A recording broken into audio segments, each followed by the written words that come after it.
We're still in the midst of our tropical storm, Hurricane Isaias. It was downgraded last night. I don't think it's going to pick back up to a hurricane. I haven't watched the news in a few hours. Just bored of watching it. But we've gotten a couple of squalls, a little rain here and there. I mean, this is where I keep all my swarms. And that one right there is about at the edge of the line of where it usually will kind of flood in here. So that one's up on bricks. And my truck here, and then I got that one on 2 bricks, that little nuke, but they're all on 1 brick. But I had some guys ask me, what do I do for the storm? But that's all I do. And these are just swarms, so they'll sit out here for a little while. That one I'll be putting into a full-size box as soon as our little storm's over with. Looks like they're doing pretty well. It's like 7 at night and they're still all over the front. So, but I don't use screen bottom boards, and that kind of prompted me. I think I'm gonna make another video when I get home and draw it out, and I'll show you why I don't use the screen bottom board. But if you do have screen bottom boards, close them up. You don't want that moisture to get up in there. Even if it's not flooding, but if it's raining that much, it gets damp in there. And the bees, that's one of the worst things for your honeybees is moisture in that hive. They need to keep it dry. It's already a damp environment with the nectar that they're bringing in. They're constantly trying to dry it.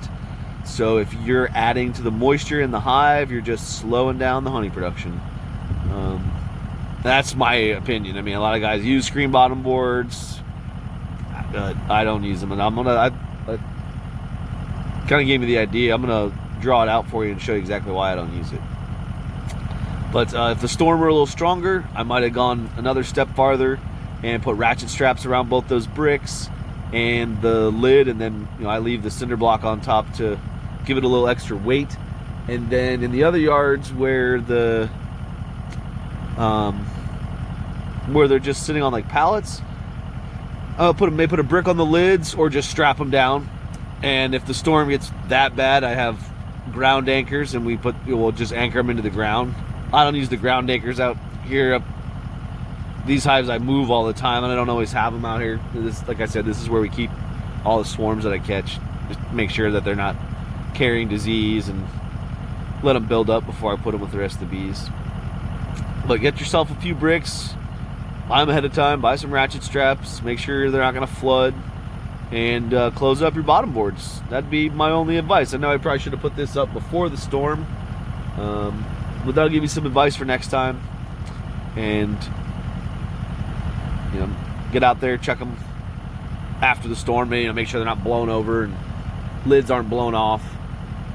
Put them back on if you need to. I always, if you got a full suit, wear your gear when you go check them, because you may surprise yourself finding you got 1 or 2 knocked over. But it's pretty simple. All right, then look for our next video. It's going to tell you why I don't use that screened bottom board.